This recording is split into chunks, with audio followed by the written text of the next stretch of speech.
A very good morning to all kids.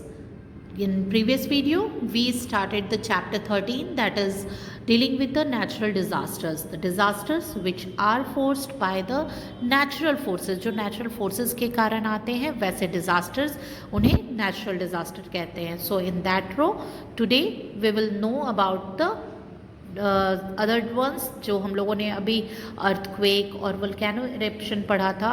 Now the third one is flood. Flood का नाम लेते ही आप सबको बहुत सारे इमेजेस फ्लैश करते होंगे. जैसे मॉनसून सीज़न में ये बहुत कॉमन है हमारी कंट्री में. You can see the images in different newspapers, या फिर आप न्यूज़ में हर दिन देखते होंगे किसी की गाड़ी बह रही है, घर बह रहा है, एनिमल्स, फिर लोग फंसे हुए हैं पानी में, उन्हें रेस्क्यू किया जा रहा है. तो जब फ्लड आता है, फ्लड का मतलब क्या हुआ कि जब किसी वाटर बॉडी के होल्डिंग कैपेसिटी से ज़्यादा पानी उसमें आ जाए और वो उसे एक्सीड करके और बाहर पूरी तरह से बहने लगे और अपने साथ अपने रास्ते में आने वाली हर चीज़ को अपने साथ लेता चला जाए. That force that causes lots of damage to the property and the life also of the animals and human beings. So ये बहुत ज़्यादा डिवास्टेटिंग होता है. घर के घर बह जाते हैं, लोगों के सारे सामान बह जाते हैं, लोगों को अपनी जान बचानी मुश्किल होती चली जाती है. तो बहुत तरह के रेस्क्यू ऑपरेशंस किए जा सकते हैं. और केवल इतना ही नहीं, फ्लड के जाने के बाद भी जो उस गंदगी से और वाटर बोर्न डिजीज़ होते हैं उनसे भी बचाव बहुत ज़्यादा चैलेंजिंग वर्क हो जाता है, क्योंकि पानी सभी जगह होता है पर वो गंदगी होती है उसमें, और क्लीन ड्रिंकिंग वाटर तक लोगों को नहीं मिल पाता है. सो इंडिया में फ्लड जो है वो बहुत ही कॉमन है, क्योंकि ये जितने भी बड़े बड़े रिवर हैं like the Ganga, the Brahmaputra, Son, Damodar, इस तरह के जितने भी रिवर्स हैं इनमें मॉनसून सीजन में वाटर जो है वो बढ़ता ही बढ़ता है और बाढ़ आने की संभावनाएं हमेशा बनी रहती हैं.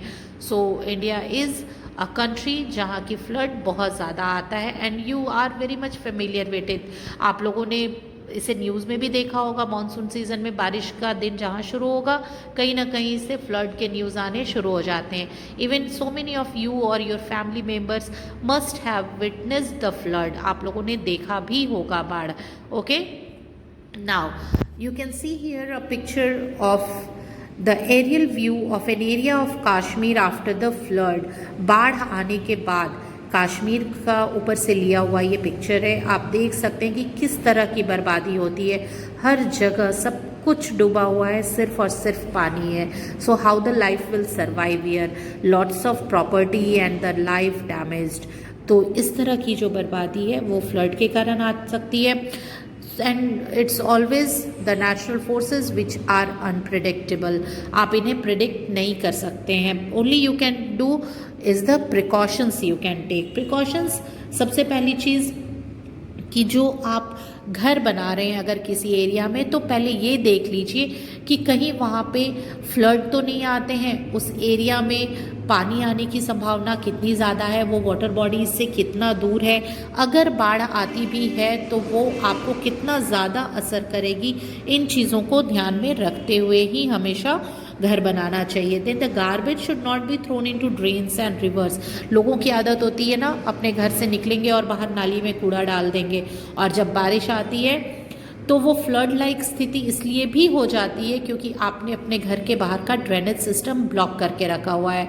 उन नालियों में कचरा भरा हुआ है, प्लास्टिक्स भरे हुए हैं, बैग्स हैं, और ऐसी कई चीज़ें हैं जो उसके ड्रेनेज को ब्लॉक करती हैं.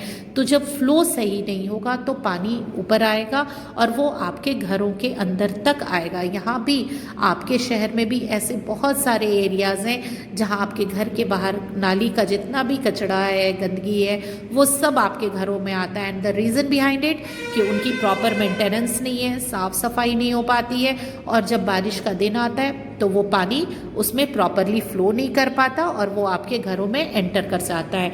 सो you don't throw the garbage into the drains and the rivers, and don't block them, let the water flow.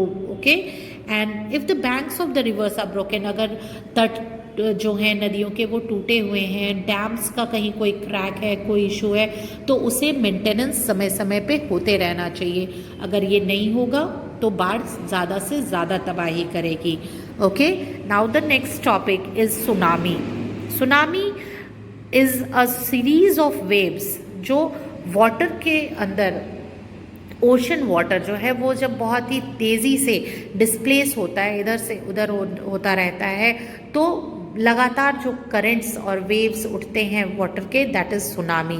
और ये वेव्स बहुत ऊंचाई तक जाते हैं, even up to the 100 feet in height, बहुत ऊपर तक, और फिर वो ऊपर से नीचे की ओर गिरते हैं, जिससे कि ये सुनामी आता है और पानी बाहर तक चला आता है और ये अपने आसपास के जितने भी इलाके हैं उन्हें डुबो देता है। Volcanic eruptions, impact of a large meteoroid plunging into the ocean, underwater earthquakes can also generate a tsunami. So the effects of tsunami are devastating. आपने देखा होगा, आपने वोल्केनिक इरप्शन, अर्थक्वेक, ये सब आप सरफेस के बारे में सोच सकते हैं, but this happens below the surface of the sea also. आप समुद्र की सतह के नीचे भी इरप्शंस होते हैं, वहाँ भी अर्थक्वेक्स आते हैं, और वही क्वेक्स जो हैं वो सुनामी लाते हैं। ठीक है, जो वेव्स वहाँ उठते हैं तो वो वाटर वेव्स में टर्न हो करके और ऊंची ऊंची लहरें उठने लगती हैं जो फ्लड लाती हैं, और उस पानी में उनके आसपास के पूरा इलाके जो है वो सबमर्ज हो जाते हैं, और ये बहुत ही ज़्यादा खतरनाक होता है और बर्बादी लाता है अपने साथ। What the precautions should be taken, क्या क्या प्रिकॉशंस हैं जो लिए जा सकते हैं सुनामी से बचने के लिए। सबसे पहले if the tsunami warning is there, अगर वार्निंग है तो आपको सबसे पहले किसी हायर प्लेस पे मूव कर जाना चाहिए, ताकि वाटर जो है वो आपको किसी भी तरह से हार्म न कर सके। आप इतनी ऊंचाई पे चले जाएं कि वहाँ तक वाटर न पहुँच सके। और नियर द सी और the beach should rush to higher places, and one should stay away from the ocean till it is considered safe by authorities. और जब तक ये ना कह दे अथॉरिटीज़, जो वहाँ पे लोग हैं जो इन चीज़ों पे नज़र रखे हुए हैं, वो ये ना कह दें कि बीच पे जाना बिल्कुल सेफ़ है, तब तक आप वहाँ पे न जाएं, बिल्कुल भी घूमने ना जाएं। आप लोगों ने कई बार सुना होगा न्यूज़ में ना कि हाई टाइड्स की वार्निंग होती है मुंबई में या किसी एरिया में, तो कहा जाता है कि लोगों से अपील किया गया है कि वो पानी के नज़दीक न जाएं, बीचेस पे ना घूमने जाएं। तो इस तरह की वार्निंग्स को सीरियसली लेना चाहिए और अपनी। And then next is droughts. Droughts वैसा कंडीशन होता है जब बहुत ही कम या बिल्कुल भी बारिश नहीं होती है। फ्लड तब आता है जब बारिश बहुत ज़्यादा हो, पानी ओवर करे, एक्सीड करे वाटर बॉडीज़ के होल्डिंग कैपेसिटी को, तो फ्लड आता है। और जब बिल्कुल भी बारिश ना हो या बहुत कम बारिश हो तो ड्रॉट्स होते हैं।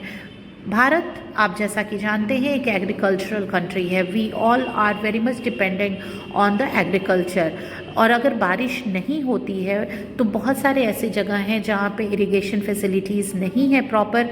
We still depend on the monsoon and the rain for our crops. तो अगर बारिश नहीं होती है तो क्रॉप्स भी नहीं ग्रो कर पाते हैं, जिससे कि सूखा और अकाल पड़ता है, लोगों को खाने के लिए भी सफिशिएंट नहीं मिल सकता है। सो इससे बहुत ज़्यादा बर्बादी होती है। और ऐसे कुछ एरियाज़ हैं, ड्रॉट प्रोन रीजन्स, जिन्हें सरकार ने घोषित किया है, जहाँ बारिश बहुत कम होती है, लोगों को परेशानियाँ होती हैं। So they are the Gujarat, Orissa, Rajasthan, ये सारे हमारे ड्रॉट प्रोन एरियाज़ हैं। और बहुत सारे बहुत लोग और एनिमल्स इवन भी हर साल सूखा और अकाल के कारण मारे जाते हैं।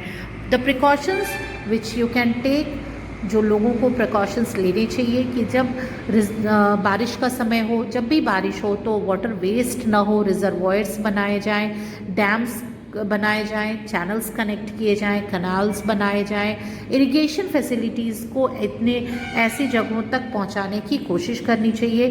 कैटल का ओवरग्रेजिंग भी अवॉइड हो, कि बस छोड़ दिया है पशुओं को और वो दिन भर ग्रेज कर रहे हैं। सो इससे भी सॉइल की फर्टिलिटी जाती है और बारिश कम होती है, और फिर at the end the result is no cultivation and no crops there, जिससे कि ड्रॉट और सूखा पड़ता है। ओके, सो अगर इस तरह की चीज़ों पे ध्यान दिया जाए तो ड्रॉट से बहुत हद तक बचा जा सकता है।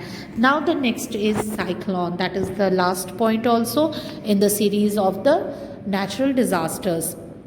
साइक्लोन जो होते हैं वो वॉयलेंट स्टॉर्म होते हैं, जो तेज़ आंधियाँ, बहुत तेज़ हवाएं चलती हैं इन अ सर्कल, जो गोल गोल घूमते हुए सर्कल होते हैं। आप लोगों ने कई बार अगर आप डिस्कवरी चैनल्स वगैरह देखते हैं तो आपने देखा होगा कि सर्कलिंग मूवमेंट में विंड ऊपर की ओर चढ़ता है, and that is cyclone.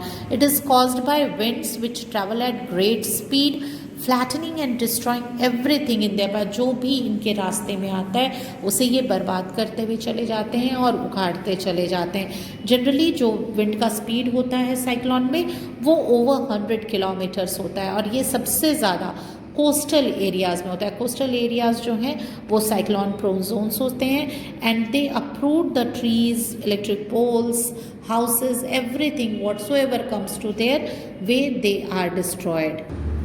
So the people who are living in the cyclone prone areas must make sure कि उनके घरों के छत बिल्कुल स्ट्रॉन्ग बने हुए हों, ताकि वो किसी भी तरह के कितने भी स्ट्रॉन्ग विंड में और साइक्लोन से अफेक्ट ना कर सके। ब्रांचेस ऑफ ट्रीज़ जो वैसे एरियाज़ में हैं जहाँ साइक्लोन हमेशा आता रहता है, वो घरों तक नहीं पहुँचने चाहिए, क्योंकि अगर वो साइक्लोन में उखड़ेंगे तो घर को भी बर्बाद करेंगे या उसके आसपास के लोगों पे गिरेंगे। तो उन्हें हमेशा ट्रिम करते रहना चाहिए। और वैसी चीज़ें जो इमरजेंसी के वक्त आपको काम आ सकें, जैसे कि आप पोर्टेबल रेडियो जिससे आपको कम्युनिकेशन होता रहे, आपको बाहर की खबरें मिलती रहें, फिर बैटरीज, टॉर्च, कुछ फूड, वाटर, और सबसे ज़रूरी फ़र्स्ट एड की। अगर आपको किसी तरह की चोट लग जाती है तो आप उसे ट्रीट करें। ये फ़र्स्ट एड बॉक्स वैसे भी आपको हमेशा घर पे भी रखना चाहिए, जो आपके लिए बहुत हेल्पफुल हो सकता है। So these were the natural disasters जो हम लोगों ने अभी यहाँ पे ब्रीफली समझा। You will come to know more about all of them in detail in your classes. So this was the end of the chapter. You have to go through the chapter and learn all the let's recall. ये let's recall में 7 points हैं, आपको ये learn करने हैं. So go through them properly and read the chapter. Okay? Thank you.